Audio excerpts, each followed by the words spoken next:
Friends, I am Vedant Sharma. Today we will start the Ramsar sites of India. तो Ramsar sites क्या होती हैं आज हम ये जान लेंगे।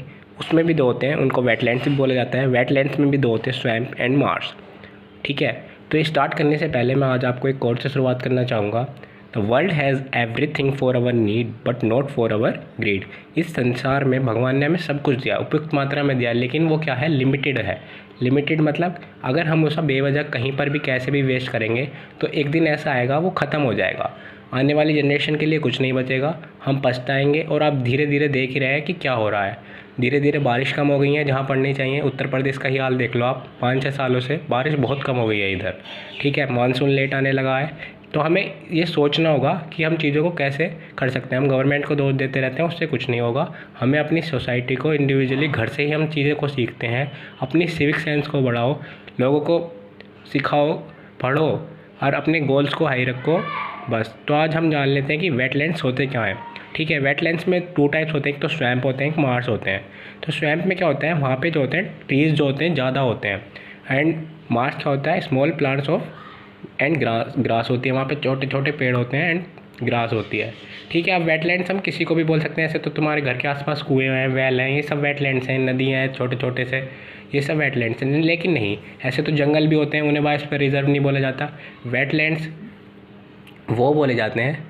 एक क्या हुआ था, साइन हुआ था, कन्वेंशन हुआ था वेटलैंड्स का। कहाँ पे, रामसर है एक जगह इरानियन टाउन में। ठीक है, 1971 में।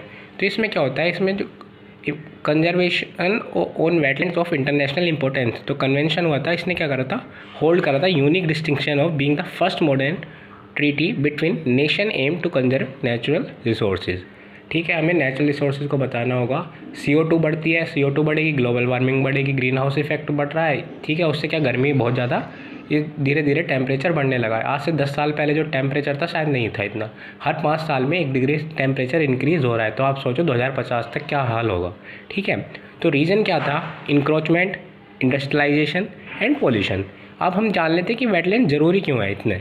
ठीक है, wetland provide us with water, they protect us from flood, droughts and other disaster. ठीक है, हमें अदर डिजास्टर से, फ्लड से, ड्राउट से, इन सब चीज़ों से हमारी क्या करते हैं, रक्षा करते हैं।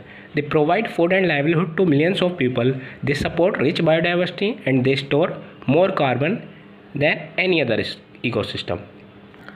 Wetland absorb rainwater. Wetland replenish the groundwater. Wetland are rich in biodiversity. Wetland act like a drainage. Today my throat is not so good, so इस वजह से कभी कभी कुछ टंग स्लिप हो रही है, इधर से उधर ऐसा बोल रहा है। The advantage of a site being declared as Ramsar site. तो एडवांटेज क्या होता है अगर हम किसी साइट को रामसर साइट कर दें। तो जब हम किसी साइट को रामसर साइट डिक्लेयर करते हैं तो उससे फ़ायदे क्या होते हैं, ये इंक्रीज़ हो जाता है एक तो कंजर्वेशन करने में वेटलैंड्स का। ठीक है, it receive A national and international cooperation for conservation and management, receive central funding मिलती है, बूस्ट करता है। उससे क्या होता है, टूरिज्म में बूस्ट आता है, लोग आएंगे देखेंगे क्या है। It boost tourism, generate employment, आसपास के लोगों को रोज़गार मिलेगा। अब एक रिक्शा वाले ही है, अगर हम रिक्शा वाले से जाके कहें कि भाई हमें वहाँ पे ले चलो, तो उसे रोज़गार मिल गया, उसके 10 रुपये बन गए। लोकल्स हैं, इकोनॉमिक बेनिफिट मिलेंगे लोगों को। सराउंडिंग एरियाज़ में होटल्स होंगे, खाने पीने के लोग खाएंगे। तो इस तरह से टूरिज़्म बढ़ता है और उससे क्या होता है, आसपास के लोगों को एम्प्लॉयमेंट मिलने लगता है। ठीक है, and create awareness for conservation of other wetlands in state. और उससे क्या होगा, एक अवेयरनेस आएगी लोगों में कि और वेटलैंड्स को भी हम बचाएं। ठीक है, wetlands are not only home to rich ecosystem but also one of the major shield against climate. अब एक शील्ड का काम करते हैं किसकी, क्लाइमेट के अगेंस्ट। किस तरह से अब ये जानेंगे हम। तो वेटलैंड होते हैं किस में कन्वर्ट हो जाते हैं, पीटलैंड्स में। हम पीटलैंड्स को यूज़ कर सकते हैं एक फ्यूल की तरह। एरोबिक डिग्रेडेशन होता है, अब छोटे छोटे जो पेड़ पौधे होते हैं उनमें क्या होता है, वो वहाँ पे जमा होते रहते हैं, लगातार वेटलैंड गीले रहते हैं, वो एरोबिक डिग्रेडेशन होता रहता है। जो डिग्रेडेशन नहीं हो पाता जिन प्लांट्स का, वो पीटलैंड्स में कन्वर्ट हो जाते हैं। अब हम जानेंगे कि पीटलैंड्स क्या होते हैं। पीटलैंड बहुत इंपॉर्टेंट है, बहुत ज़्यादा। अब अगर हम आगे बढ़ेंगे और हम पीटलैंड्स के बारे में जानेंगे।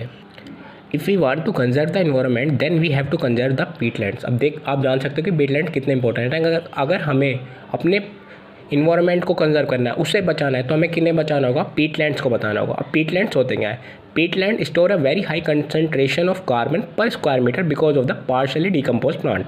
अब मैंने आपको बताया था कि एरोबिक डिग्रेडेशन होता है, तो उससे क्या होता है, पार्शली डिकम्पोज होते हैं प्लांट्स। ठीक है, not only do they store carbon, वो कार्बन ही स्टोर नहीं करते, बट एक ऐसे करते हैं, एक natural land based carbon sinks करते हैं, टेकिंग फ्रॉम द एटमॉस्फेयर। जो रेडिएटेड होती है ना कार्बन, जो निकलती है किससे, हमारी अर्थ से उसको स्टोर करने का काम करते हैं।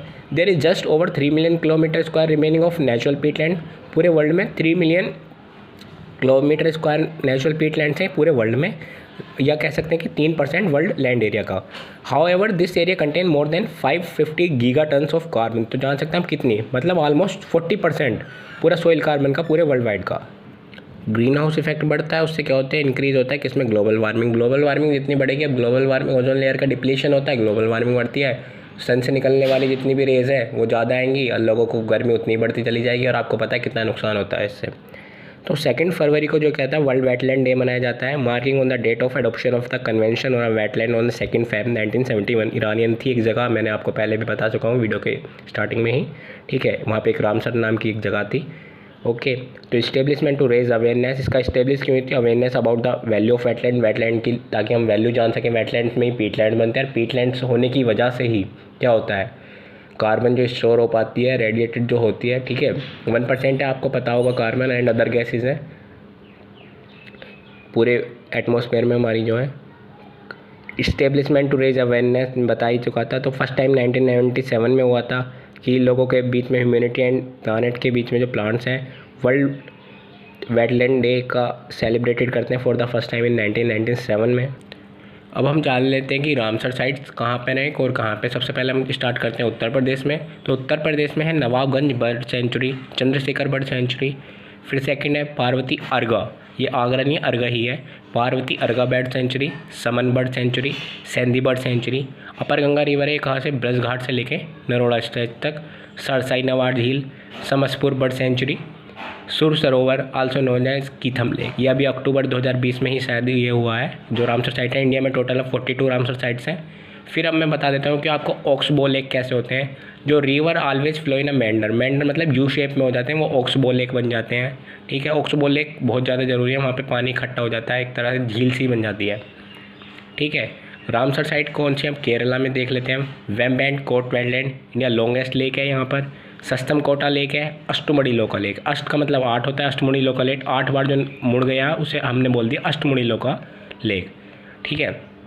ये अल्फूज़ा, आप मुझे बताओगे इसको हम वेनिस ऑफ ईस्ट बोलते हैं, कमेंट सेक्शन में बताना अल्फूज़ा किसे बोला जाता है, कहाँ पर है ये।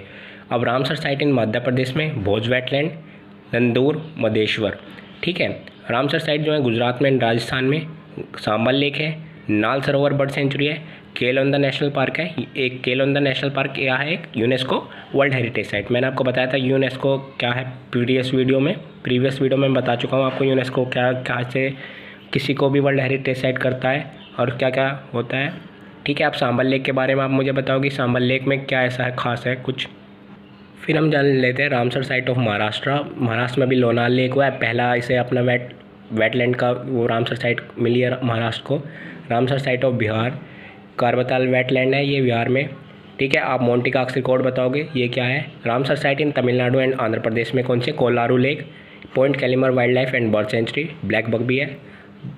जम्मू कश्मीर एंड लद्दाख में कौन सी है, Tsomoriri, Hokera wetland, Wular lake, Surinsar Mansar lake, Tsokar wetland, ठीक है। रामसर साइट इन ओडिशा में कौन कौन सी हैं, Chilika lake, east Kolkata wetland, प्लांट वाटर हियालिनित, सुंदरबन वेटलैंड, बितिकन्ना मैनग्रोव्स। पंजाब में कौन सी है, Kanjli wetland, Harike wetland, Keshopur Miani community reserve, Ropar wetland, Nangal wildlife sanctuary, Beas conservation, यहाँ पे कौन सी पाई जाती है, इंदुस डॉल्फिन, ठीक है। रामसर साइट ऑफ उत्तराखंड में कौन सी, असम कंजर्वेशन रिजर्व है उत्तराखंड में। Ramsar site in Assam, Manipur, Tripura में कौन सी है, Loktak lake, Deepor Beel and Rudrasagar lake, इसे नीर महल भी होता है, इंपॉर्टेंट है, ठीक है।